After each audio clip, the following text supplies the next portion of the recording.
সবার মনে প্রশ্ন একাদশী একাদশী একাদশী। বাহ, একাদশী কি সবাই করতে পারে? কেউ প্রশ্ন করে। একাদশী শুধু কি বিধবারা করে? কেউ প্রশ্ন করে। একাদশীতে কি খালি সধবারা করবে, যদি স্বামী না করে করতে পারবে না? এরকম অনেক প্রশ্ন করেন।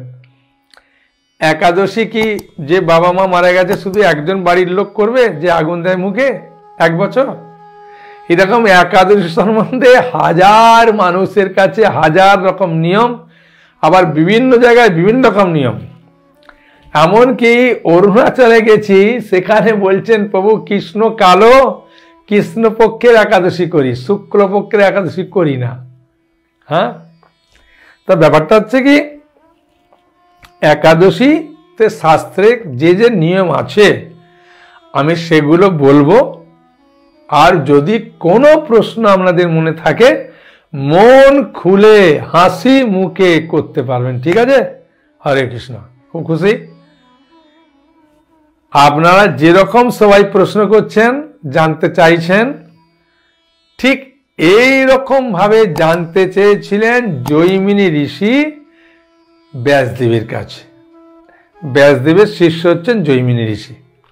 তখন জৈমিনী ঋষি বললেন যে গুরুদেব, একাদশী কবে আবির্ভাব হয়েছিল? একাদশী তিথি মানুষ কেন করবে? একাদশী তিথি না করলে কি লাভ? একাদশী তিথি কি সবাই করতে পারবে? বিভিন্ন রকমের কি খাবে কি খাবে না, কিভাবে করবে, একদম। এমনকি আমার যদি কোনো প্রশ্ন করতে আপনাকে বাকি থাকে সেগুলো আপনি বলবেন। ব্যাসদেব সন্তুষ্ট হয়ে বললেন, হে প্রিয় শিষ্য জৈমিনী, তুমি মন দিয়ে শোনো। তো এখন ব্যাসদেব মুনি পদ্মপুরাণের 14 অধ্যায়ের ক্রিয়াসাগর নামক অংশ থেকে তার শিষ্য জৈমিনীকে যেমন ভাবে বলেছিলেন, আমি আপনাদের কাছে সেটা বলার চেষ্টা করব মাত্র। ঠিক আছে, মন দিয়ে শুনুন। হ্যাঁ, খুব খুশি, শুনুন ভালো করে। যে একাদশী সকলেই করতে পারে। মহাপ্রভু তার মাকে বলেছিলেন, তার বাবা থাকাকালীন অবস্থায়, মা তুমি একাদশী করো। এবং মহাপ্রভু নিজেও একাদশী করতেন। ঠিক আছে, একজন মাতাজি বলছেন প্রভু পুরীতে নাকি একাদশী করে না। আমি বাবা, ওইগুলো ঠিক মনে রেখেছেন, কোথায় করে না কোথায় করে। হ্যাঁ, আপনি কি পুরী থাকেন না এখানে থাকেন? বলে না, এখানে থাকি। যদি কখনো একাদশী দিন পুরী যাই তাহলে ওখানে। আমি না, মহাপ্রভু পুরীতে ছিলেন, পুরীতে মহাপ্রভু একাদশী করেছেন। ঠিক আছে, হ্যাঁ, তা মহাপ্রভুর নির্দেশ আমাদের পালন করা উচিত। তখন মাতাজি চুপ করলেন, শুনতে চাইলেন। একাদশী তিথি কবে সৃষ্টি হলেন না, ভগবান যখন এই জগৎ সৃষ্টি করেছিলেন, তা সৃষ্টি করার সঙ্গে সঙ্গে ভগবান পাপ পুরুষ করেছেন। পাপ পুরুষ করলে লোকেরা পাপ করবে, ঠিক না? হ্যাঁ, আর যদি পাপ পুরুষ সৃষ্টি ভগবান না করতেন তো পাপ পুরুষ পাপ করতো না। তো ভগবান এইটা নিজে চিন্তা করলেন। কখন না, যেমন এখনকার দিনে দেখবেন যে প্রধানমন্ত্রী জেলখানা দেখতে যায়, মুখ্যমন্ত্রী জেলখানা দেখতে যায়, যায় কি না? হ্যাঁ, সেরকম ভগবান ইচ্ছা হলো যে আমি এই জগৎ জীব সৃষ্টি করেছি, তার সঙ্গে আমি পাপ পুরুষও সৃষ্টি করেছি, তাই লোকেরা সব কোথায় কিরকম আছে দেখি। তাই ভগবান একবার গেলেন যমরাজের আলয়ে। যখন যমরাজের কাছে গেলেন, যমরাজ ভগবান বিষ্ণু এসেছেন, তাই সঙ্গে সঙ্গে স্বর্ণ সিংহাসন প্রদান করলেন, তাঁর পদ ধৌত করলেন, করে ভগবান বিষ্ণু কাছে কিছু ভোগ নিবেদন করবেন। ঠিক সেই সময়তে ভগবান বিষ্ণু শুনতে পেলেন দক্ষিণ দিক থেকে বাঁচাও বাঁচাও বাঁচাও বলে খুব আর্তনাদ চিৎকার। তখন ভগবান জিজ্ঞাসা করলেন, যমরাজ তুমি আমাকে বলো, এই দক্ষিণ দিক থেকে এত চিৎকার আসছে কারণ কি? বললেন, প্রভু আপনি জীব সৃষ্টি করার সঙ্গে সঙ্গে পাপ পুরুষ করেছেন, তাই লোকেরা পাপ করতে শুরু করে, আর এই পাপ করার ফলে তারা নরকে নরক যন্ত্রণা ভোগ করছে, পাপের কর্মফল ভোগ করছে, সেই জন্যে তারা বিভিন্ন নরক থেকে এই আওয়াজ আসছে।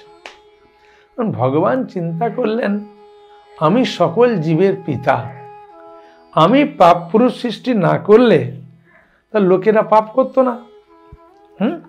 পাপ পুরুষকে দেখতে একদম বিকট, তার মাথাটা ব্রহ্ম হত্যার পাপ, বুঝেছেন? তারপরে স্ত্রী হত্যার পাপ হচ্ছে তার নাক দুটো, এইভাবে বিভিন্ন রকম ভাবে পাপ আছে। বিভিন্ন রকম ভাবে পাপ কার্যের ফলে তৈরি হয়েছে শরীরটা, সোজা কথা। দেখতে খুব কুৎসিত, বিভিন্ন রকমের পাপের সব আছে। ভ্রূণ হত্যা করলে এই গলাটা এইভাবে, তাই পাপ পুরুষ যখন করেছে, লোকেরা পাপ করে তো পাপ কষ্ট পাচ্ছে। ভগবান তখন, ভগবানের হৃদয়টা খুব করুণাময় হৃদয়, তাই ভগবান চিন্তা করলেন, যেমন একটা উদাহরণ দিই, এটা আপনাদের বুঝতে সুবিধা হবে। আপনার মতন দু ভাই, কাকা আর জ্যাঠা, দু ভাই, আর কোনো কারণে ঝগড়া হয়েছে, কিন্তু জ্যাঠার বাড়ির দেয়ালের পাশে একটা পেয়ারা গাছ আছে, ওই পেয়ারা গাছে পেয়ারা ধরেছে। যখন কচি পেয়ারা আছে, তখন কাকার বাড়ির যে ছেলে, সে দেখলেও লোভ আসছে না, কিন্তু ওই পেয়ারাটা যখন আস্তে আস্তে বড় হয়ে পাকা হয়ে ওই পেয়ারা গাছের যে ডালটা এসেছে, ওইখানে একটা টিউবওয়েল আছে, যখনই জল আনতে যায় দেখে পেয়ারাটা দোলে, যেন মনে হচ্ছে ওকে হাসি দিচ্ছে। তখন বাবাকে একদিন বলছেন যে, বাবা জ্যাঠার গাছের পেয়ারা ডাল আমাদের কাছে এসেছে, কিন্তু পেয়ারাটা খুব দুলছে, আর আমাকে দেখে যেন মনে হচ্ছে হাসছে, তাই বাবা পেয়ারাটা আমি পেড়ে খাবো। বাবা বলছে, না না না, শোন, বাজার থেকে তোর জ্যাঠার গাছের পেয়ারা কিরকম বড় হয়েছে, ওর থেকে ভালো পেয়ারা নিয়ে এসে দেবো। 24 পরগনা বারুইপুরের পেয়ারা নিয়ে এসে দেবো, একদম সুন্দর। এনেও দিচ্ছে, কিন্তু যখনই যায় পেয়ারাটা আস্তে আস্তে পাকে, রংটা হয়, যেন মনে হচ্ছে হাসি দিচ্ছে। এতক্ষণ পেয়ারাটা পাকে নিয়ে হয়নি, ওর লোভ লাগেনি, যাই পেয়ারাটা পাকছে লোভ লাগছে। ও তখন দেখলেন বাবাও নেই, মাও নেই, আর জ্যাঠার বাড়ির ওখানে কে দেখবে, হাস করে তুলে নিয়ে চলে গেল। ভগবদ্গীতায় বলছেন, কাম এসে ক্রোধেশ রজগুণের সমধব। যখন লোভ, কাম, ক্রোধ এসব আসে, তখন ওই লোভটা আসে আপনাদেরকে, রজগুণের প্রভাবটা, তা তুললো। এখন পেয়ারাটা যদি না ঝুলতো, তুলতো? কচি অবস্থা দেখেছে, করেনি। তখন ভগবান চিন্তা করলো, আমি পাপ পুরুষ সৃষ্টি করেছি, তাই তো লোক পাপ করে, তার দোষটা তো আমার। তাই চিন্তা করে তিনি ধ্যানমগ্ন হলেন, চোখ বন্ধ করে চিন্তা করছেন যে এই নরক থেকে এদের কি করে উদ্ধার করা যায়। যখন চোখ খুললেন, তখন সামনে দেখছেন এক অপূর্ব সুন্দরী রমণী। ভগবান জিজ্ঞাসা করলেন, তোমার নাম কি? আমার নাম একাদশী। ও, তোমার কাজ কি? না, আমায় যেদিন আমার এই একাদশী পালন করবে, সে সমস্ত পাপ থেকে মুক্ত হয়ে যাবে। তখন ভগবান চিন্তা করলেন যে তাহলে ভালো, যমরাজকে ডেকে বললেন, এই একাদশী আবির্ভাব হয়েছে, একাদশী তিথি যদি করে তাহলে সমস্ত পাপ থেকে উদ্ধার হয়ে যাবে। তো নরকের লোকেরা সবাই পাপ একাদশী করলো, উদ্ধার হয়ে গেল। এমনি দেখবেন গ্রামে কোনো ছেলের টিকিট কাটেনি, তাকে চেকার ধরেছে, ধরে হাজতে রেখেছে, 3 দিন বাদে ছেড়েছে। ও গ্রামে এসে সবাইকে বলবে না, বলে ভাই 5 টাকার টিকিট না কেটে আমার 3 দিন কি কষ্ট পেতে হলো রে, আর টিকিট না কেটে উঠবো না। সবাইকে বলবে, ওর লজ্জা লাগবে না, সবাইকে বলে বেড়াবে। সেরকম যমলোক থেকে যারা এসেছে তারা সবাই বলছে, ওরে ভাই কি কষ্ট রে, একাদশী কর, না করলে ওখানে যাবি, খুব কষ্ট, একাদশী করে উদ্ধার হলাম। তাই ওই জগতের লোক উদ্ধার হয়ে গেছে, আর একাদশী করে আর এই জগতের লোক কেউ যায় না। যমরাজের ডিপার্টমেন্ট 28টা, বিরাট বড় বড় 28 প্রকার নরক আছে। ভাগবতে পঞ্চম স্কন্ধে নরকের বর্ণনা লেখা আছে কোন পাপে কোন নরকে যাবে। কুমিপাক নরক থেকে একদম রৌরব নরক, বিভিন্ন নরক সব নাম আছে লেখা, কোন পাপে কোন নরকে যাবে, কিরকম কষ্ট সব উল্লেখ আছে। এখন লোকেরা আর নরকে যায় না, পুরা খালি। আর পাপ পুরুষও দেখছে আমি কাউকে পাপও আর নিচ্ছে না, কেউ করছে না। হ্যাঁ, তাই চিন্তা করলেন। যমরাজ এসেও ভগবানকে প্রণাম করে বলছেন, প্রভু আমার ডিপার্টমেন্টে একটাও কোনো কাস্টমার নাই। হ্যাঁ, যেমন কোনো লোক কারখানা বন্ধ হয়ে গেলে দেখবেন লেবারদের বেতন দেয়, তা আশপাশ ক্যারাম খেলে সময় নষ্ট করে, ওখানে তো কিছুই নাই।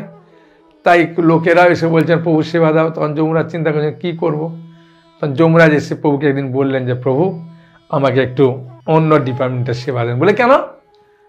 বললে একটা যেমন লোক যায় না, কি করব। তখন পাপ পুরুষ এসে বলছেন প্রভু আমার আর কোনো কাজ নাই, আমাকেও ছুটি দেন। ওই ঠিক আছে দেখছি।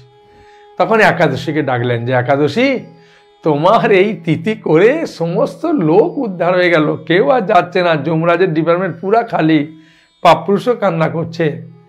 তখন একাদশী বললেন প্রভু এই পাপ পুরুষকে একাদশী দিন 5টা দানা শস্যের মধ্যে থাকতে বলুন। তাই একাদশীর দিন সাধারণত 5টা জিনিস সম্পূর্ণ নিষিদ্ধ আছে। না, চাল থেকে যে খাবারগুলো হবে, চালের স্পর্শ হলে খাওয়া যাবে না। গম থেকে যে খাবারগুলো হবে সেগুলো একদম খাওয়া যাবে না। জব জাতীয় জিনিস থেকে যেগুলো হবে সেগুলো একদম খাওয়া নিষিদ্ধ। আর ডাল থেকে যা হবে সেগুলোও নিষিদ্ধ। আর সরিষা থেকে যা হবে সেগুলোও নিষিদ্ধ। একজন মাতাজি যখন অরুণাচলে আমরা এক জায়গায় ক্লাস দিচ্ছিলাম, সেই সময় এক মাতাজি বলছেন সাধু বাবা সবই তো খাওয়া বন্ধ করলেন, আমি সুগার রুগী খাবো কি, মরবো একাদশী করতে গিয়ে? আমি না ঠাকুমা মরতে হবে না, শুনুন। হ্যাঁ, একাদশীতে কি খেতে আছে আর কি খেতে নাই। হ্যাঁ, বলছে আপনি রুটি খাওয়াটা অন্তত বলুন। হ্যাঁ, আমি রুটি মানি তো গম খেতে হলো, মুড়ি খাওয়া মানি তো চাল হলো, আপনাকে খাওয়ার কথা বলবো। মাতাজি চুপ করো। মাতাজি চুপ করে বসলেন। সাধারণত একাদশীর দিন এগুলো খাওয়া সম্পূর্ণ নিষিদ্ধ, শাস্ত্রে আছে। ওর একটা দানা যদি খাবেন, একটা গরুর গায়ে যত লোম থেকে তত পাপ পুরুষ প্রবেশ করবে। চিন্তা করেছেন? আমি যখন বাড়ির জীবনে ছিলাম তখন তো আমি গ্রামের ছেলে, ফুটবল খেলতাম, মাঠে কাজ করতাম, ওই জন্য এক থালা ভাত খেতাম। আমি চিন্তা করছি কত একাদশী যে আমি করিনি, কেন আমি তো ইস্কনে আসার আগে তো একাদশী জানতাম না। বাড়িতে সবাই রুটি খেতাম, আমিও জানতাম রুটি। আর রুটিটা একাদশী করতো না, অমাবস্যার পূর্ণিমাতে করতো। সে মধ্যে যত তিথি আছে তার মধ্যে সর্বশ্রেষ্ঠ তিথি একাদশী। একাদশীতে কোটি কোটি জন্মের পাপ নষ্ট হয়ে যায়। তখন একজন মহারাজকে বললাম যে আমি তো প্রতি বছর আর দিনে তো 3-4 বার খাই, তাহলে কত গরুর গায়ের লোমের পাপ ঢুকেছে ভেতরে প্রবেশ, চিন্তা করুন। তখন মহারাজ বললেন না, এবার থেকে তুমি যদি না করো ভগবান তোমাকে ক্ষমা করে দেবে। তাই যারা যারা শুনবেন তাদের করবেন, নাহলে আর পাপ নষ্ট হবে। আর একাদশী যারা বলছেন নিষেধ করবে তার শনির কোপে পড়বে। যে আপনি একাদশী করতে যাচ্ছেন, বারণ করছে না একাদশী করতে হবে না বাবা, এই বয়স এখন করতে হবে না, তোর জন্য কে রান্না করবে? মাত্র তো 2টো দিন মাসে। হ্যাঁ, কাঁচা কলা পেঁপে দিয়ে আর বাদাম তেল যদি না পাওয়া যায়, আপনার সূর্যমুখী তেল, ওই তেলের আপনার রান্না করে খেতে পারেন, নাহলে ঘি দিয়ে রান্না করলেন অসুবিধে নেই। হ্যাঁ, সয়াবিন তেল বন্ধ, তো ওটা দিয়ে করলেন, সিদ্ধ করে করলেন। আলুকে সিদ্ধ করে কচি কচি করে শশা কেটে, হ্যাঁ, আর বাদাম সিদ্ধ করে মাখলেন, খুব সুন্দর। কি বাদাম ভাজা করে দিলেন, খুব সুন্দর। হ্যাঁ, আর বাদামকে যদি আগের দিন ভিজিয়ে দেবেন, প্রেসার করে সিদ্ধ করবেন, আর সন্দেহ লবণ ব্যবহার করুন ওই দিন, করে প্রসাদ পাবেন, খুব আনন্দ পাবেন। তারপরে পাকা কুমড়োকে সিদ্ধ করে একটু চেপে নিয়ে ওটা দিয়ে পায়েস করবেন। ছেলেমেয়েরা বলে মা রোজ করো একাদশী। আলু ভাজা করলেন গরম গরম, রাঙা আলু করলেন, শাঁকালু খেলেন, বিভিন্ন যে কোনো ফলও খেতে পারেন, নারকেলের কিছু দিয়ে তৈরি করলেন। হ্যাঁ, এখন সাবু খাওয়াটা অনেক সময় বন্ধ করে দিচ্ছে, কারণ কি অনেক সময় ময়দা মেশাচ্ছে বলে। তো মোটা দানা সাবু অনেক সময় চলে দেখেছি করে, মোটা দানা সাবু করে খেলেন, সাবুর পোকড়া করলেন। হ্যাঁ, যদি মোটা দানা সাবু পান একটু ভিজিয়ে রাখলেন আগে। হ্যাঁ, তাই এইভাবে বিভিন্ন রকমভাবে আপনি মায়াপুরে এলে দেখবেন আরও কত আইটেম আছে। হ্যাঁ, কত খাবেন, তো সেইভাবে আপনি করতে পারেন। একটু ফল খেলেন, কোনো অসুবিধে নেই। একবার মাসে তো দুটো, একবার করে দেখুন দুটো একাদশী, 1 মাস করে দেখুন, আপনি নিজেই বলবেন না একাদশীর দিন করলাম এত সুন্দর শরীরটা লাগছে, ফ্রি লাগছে। এমনকি মানে আপনাকে বলবো কি, যারা ডাক্তার তারা পর্যন্ত বলেন যে শরীরের ইঞ্জিনগুলোকে একদিন একটু কম করে খাটাও দরকার আছে, মাসে 15 দিন বাদে একটু উপবাস করা দরকার আছে। ওই জন্য একাদশী কেউ কেউ হাফ বেলা উপবাস করে, কেউ কেউ পুরা দিন উপবাস করে, কেউ সন্ধ্যার পরে খায়। হ্যাঁ, বিভিন্ন রকমভাবে খাওয়া সিস্টেম। আমরা যেমন 3 বারই খাই, প্রচারে থাকি তো আমরা, কোনো অসুবিধা নেই। হ্যাঁ, আর পেঁপে, কাঁচা কলা, বাদাম এসব দিয়ে যদি করবেন খুব ভালো, কোনো অসুবিধা হবে না। আপনি করে দেখুন। মনে করছেন যে না, একটু আদাও দিতে পারেন, গোলমরিচ দিলেন। হ্যাঁ, অনেকে কাঁচা হলুদ দেয়। হ্যাঁ, শুকনোটা দেয় না, কাঁচা দেয়। আর রং দরকার কি আছে, রং ছাড়ায় রং আর কে দেখবে আপনার। পানি পেলে, আটা পেলে ওটাতেও কিছু করতে পারেন। তারপরে শ্যামা যে ঘাস পাওয়া যায়, ওই ঘাসের দানা আছে, ওটাও অনেকে খায়। আমাদের বড় বড় অনুষ্ঠানগুলোতে এত করতে পারে না, লোকে চায় তো পেটটা ভরবে, ওই জন্য শ্যামা ঘাসের দানাটা করে দেয়, অসুবিধে নেই। তা এইভাবে খেতে পাবেন, কোনো আপনার অসুবিধা হবে না। আর আগের দিন বিশেষ করে ব্রাশ দিয়ে দাঁতটা মেজে নেবেন, কারণ কি অনেক সময় দাঁতের ফাঁকে, আমি তো রাত্রে রুটি খেয়েছি বা অন্য খেয়েছি, ঢুকে থাকে, সেই জন্য ভালো করে কাটি দিয়ে বার করে ভালো করে মেজে নেয়, মেজে নিয়ে তারপরে করে, কোনো অসুবিধা নেই। আর একাদশীর দিনে বেশি মনে করুন সার্ফ সাবান দিয়ে কাঁচা কুচে এসবগুলো করা মানেই সময় নষ্ট, এগুলো না করলে ভালো, জন্য করা বন্ধ। যেটা প্রয়োজন আছে হাতে সাবান দিলে, শুধু গায়ে সাবান মাখানো হয়, তেল শ্যাম্পু নয়, বা মুখে ভালো সাজগোজ, এগুলো না করলে ভালো। হ্যাঁ, এমনি শুদ্ধ বস্ত্র পরে ভগবানের কাছে থাকলেন, একটু হরিকথা শুনলেন, গীতা পড়লেন, হ্যাঁ, ভাগবত কথা শুনলেন, ক্লাস শুনলেন। এখন ইউটিউবে ইস্কনের ভক্তদের প্রচুর ক্লাস আছে, যখন ক্লাস শুনলেন, হ্যাঁ, একাদশী মাহাত্ম্য শুনলেন। ঠিক আছে, কেন আমি বলি যে অন্য ক্লাস, যে ক্লাসগুলো আপনাকে কৃষ্ণ ভক্তিতে সাহায্য করবে, ওই সব ক্লাস শোনা দরকার, ওই সব ভক্তের শোনা দরকার। নাহলে অনেক সময় এমন ক্লাস শুনবেন, আমার একবার নিজের জীবনে যে শিবলিঙ্গ কি করে আবির্ভাব হলো দেখতে গেলাম, যে আমি দেখেছি এটা নতুনভাবে দেখতে গিয়ে এমনভাবে কথা শুনলাম, শোনার পর আমার মনটাকে ডিস্টার্ব করে দিল 2-3 দিন। আমি চিন্তা করলাম না, আর অন্য কারো ক্লাস আর শুনছি না। হ্যাঁ, ইস্কন গুরুবৃন্দদের ক্লাস শুনুন, ইস্কন বহু ভক্তের ক্লাস শুনুন। হ্যাঁ, বা যে ক্লাসগুলো, এমন নয় যে অনেক আছে মানুষ যাদের ক্লাসগুলো আপনার হৃদয়কে নির্মল পবিত্র করবে, আপনি শুনলে বুঝতে পারবেন যে ওনার ক্লাসটা একবার শুনেছিলাম ভালো, উনি স্বাস্থ্যসম্মত বলে আবল তাল বলেন না, তো সেই সব ক্লাস শুনতে হবে। নাহলে অনেকে এমন আবল তাল বলবে, মুখরোচক কথা বলে দেবে, তখন আপনি সেগুলোই বিশ্বাস করে যাবেন। আর সেগুলো বিশ্বাস করে আপনাকে বলবো কি, অনেক ভক্তিপথকে নষ্ট করে দেয়। হ্যাঁ, বুঝলেন? যেমন একটা ইয়াং ছেলে বলছেন যে তোমাদের মুসুর ডাল কেন খেতে নেই। আমি বললাম দেখুন, মুসুর ডাল খেতে, ওটা ডাল, ওটা অসুবিধা কি আছে? আমরা মুগ ডাল খান, হ্যাঁ, মটর ডাল খান, ছোলার ডাল খান, কেন মুসুর? আমি দেখুন নিষেধ করেছে ওটা এই কারণে।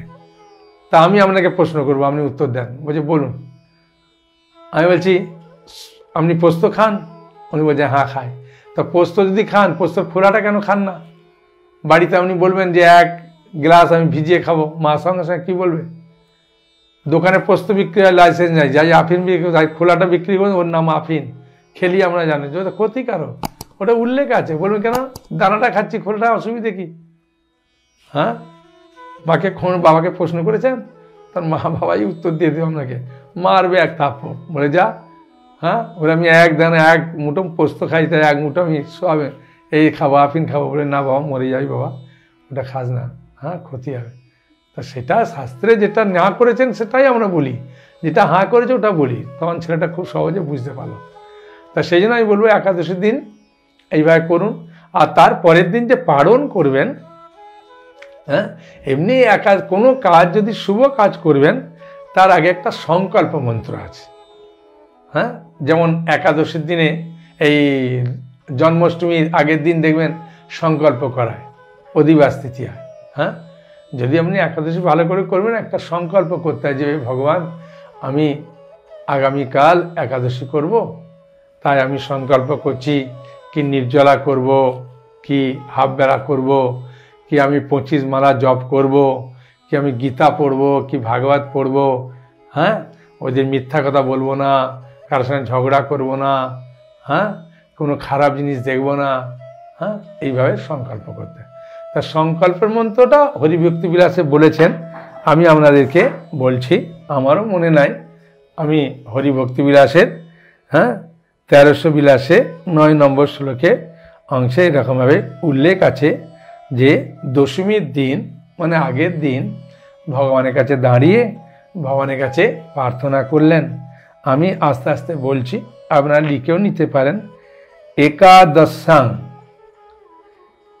নিরাহার, একাদশাং নিরাহার স্থিতা অহম, স্থিতা স্থিতা, হ্যাঁ বুঝেছেন, ওহম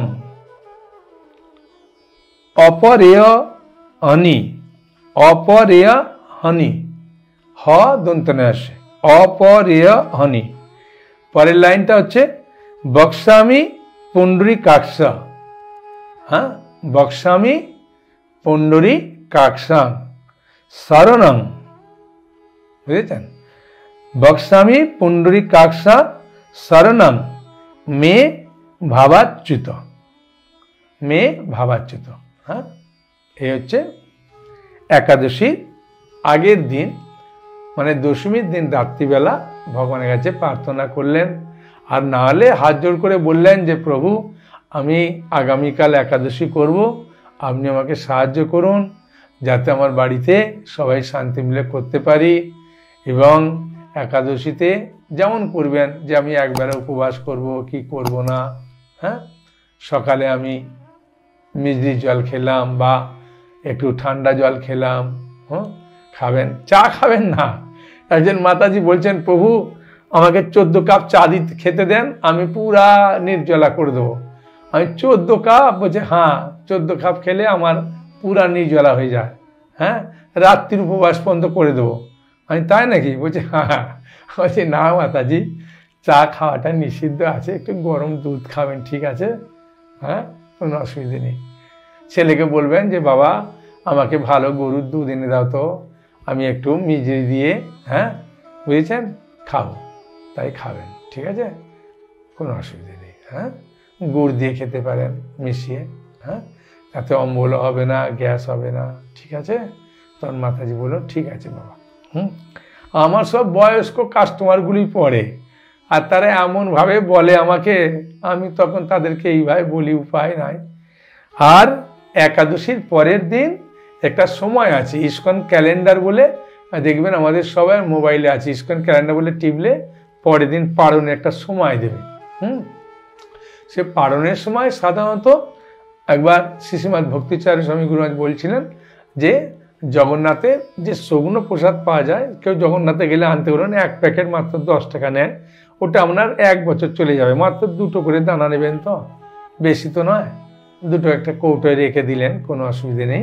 হ্যাঁ, সেই নিলেন, বা আপনি জগন্নাথকে কোনো কিছু ভোগ লাগালেন বা আপনার ভগবানকে যে ভোগ লাগালেন, লাগিয়ে সেটা হাতে নিলেন বা একটু কিছুতে নিলেন, নিয়ে ভগবানকে যে বললেন যে ভগবান আমি গতকালে একাদশী করেছিলাম, তা ঠিক মতো করেছি কি করিনি তাও জানি না, এবং এর কি ফলও জানি না, তবে আপনার শ্রী চরণ কমলে আমার নিবেদন আমি এখন পালন করছি।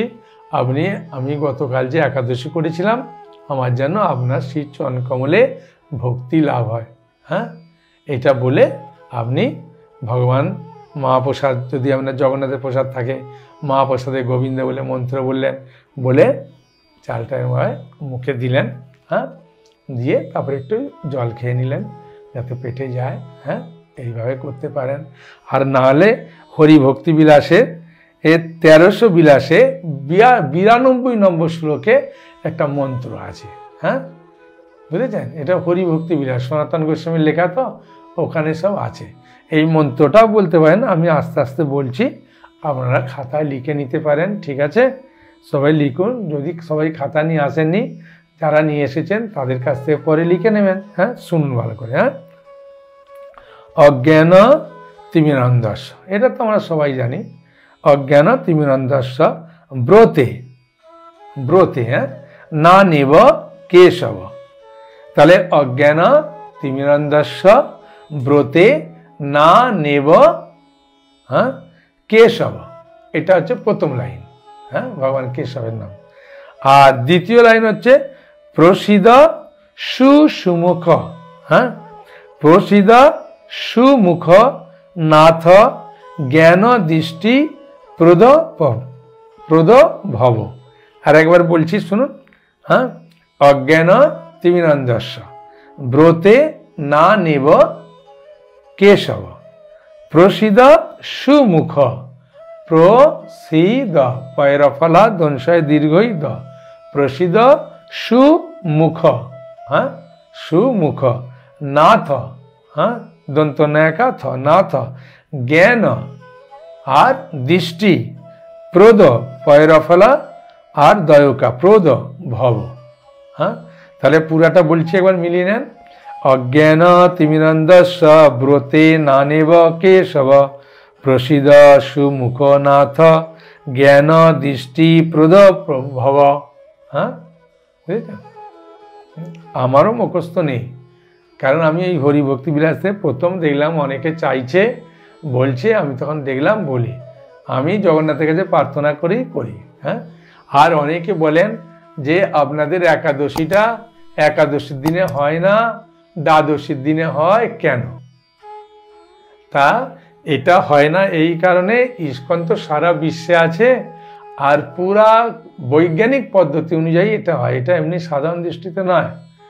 যদি সূর্য উদয়ের 1 ঘন্টা 36 মিনিট বাকি আছে, হ্যাঁ, সূর্য উদয় হতে 1 ঘন্টা 36 মিনিট বাকি আছে, আর সেই সময় যদি ওই দশমী তিথিটা ওখানে স্পর্শ করে, তার পরের দিন আমরা একাদশী করি না, সেই একাদশীটা পরের দিনে করি। সেই জন্যে আমরা অনেক সময় দ্বাদশী তিথিতে একাদশীটা করি। ওই জন্য অনেকে বলেন যে বাইরের লোকের সঙ্গে আমাদের মিল খায় না, এটা কোনো অসুবিধা নেই। ইস্কন কর্তৃপক্ষ যেটা করেছেন, ইস্কনের একটা ক্যালেন্ডার পাওয়া যায় 5 টাকা দামে, ওই ক্যালেন্ডারে কবে একাদশী লেখা আছে দেখবেন, আর পেছনের দিকে পারণের টাইম দেওয়া আছে, হ্যাঁ। আমরা এইরকমভাবে ছোট বই দেখবেন, হ্যাঁ, এই যে বৈষ্ণব পঞ্জিকা দেখছেন না, এরকম বৈষ্ণব পঞ্জিকা দেখতে পাবেন। আর এই কোথায় একাদশী আছে আর পারণের সময়টা এই পেছন দিকে, হ্যাঁ, আপনি মায়াপুরে আছেন নাকি হায়দ্রাবাদে আছেন, হ্যাঁ, কি বৃন্দাবনে আছেন, কোন জায়গায় সব উল্লেখ করে পালনের টাইমটা দেওয়া আছে, হ্যাঁ, এইবার পালনের টাইমও দেখতে পাবেন, ঠিক আছে, কোনো অসুবিধে নেই, একাদশী করুন, হ্যাঁ। তাহলে কারো কোনো কিছু প্রশ্ন আছে? এখন একাদশী করলে কি লাভ? একাদশী করলে এটাই লাভ যে আমি সমস্ত পাপ থেকে মুক্ত হচ্ছি, নালে একাদশীর দিনে ওই দানাগুলো খেলে কোটি কোটি পাপ আমার মধ্যে প্রবেশ করছে। একটা দানা খেলে একটা গরুর গায়ে যত লোম আছে তত লোম পাপ প্রবেশ করছে, তাহলে আমার হৃদয়ে তত পাপ প্রবেশ করবে।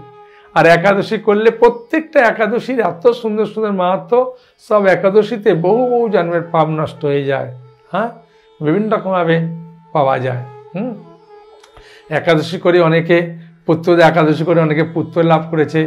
ভীম একাদশী কোনো একাদশী করে না, কিন্তু আমাদেরকে শাস্ত্রে বলেছেন যে শুধুমাত্র এই ভীম একাদশীটা করবে এরম নয়, হ্যাঁ, সব একাদশীগুলি করার কথা বলেছে। যেহেতু আমরা কলিযুগের জীব, আমরা এমনিতে কত পাপ গ্রহণ করছি, কত মিথ্যা কথা বলছি চলতে ফিরতে, প্রতিটা একাদশী করাই ভালো। আর এগুলো করব কেন? নিজের মঙ্গলের জন্যে, নিজের ভালোর জন্যে। আর শাস্ত্রে বলছেন যত মানে তিথি আছে তার মধ্যে একাদশী শ্রেষ্ঠ। আর একাদশী তিথি মাধব জননী যতনে পালন করি। হ্যাঁ, একাদশী তিথি হচ্ছে মাধব জননী, মানে ভগবান ভক্তি লাভ করার মা, তাই যত্নে পালন করা উচিত।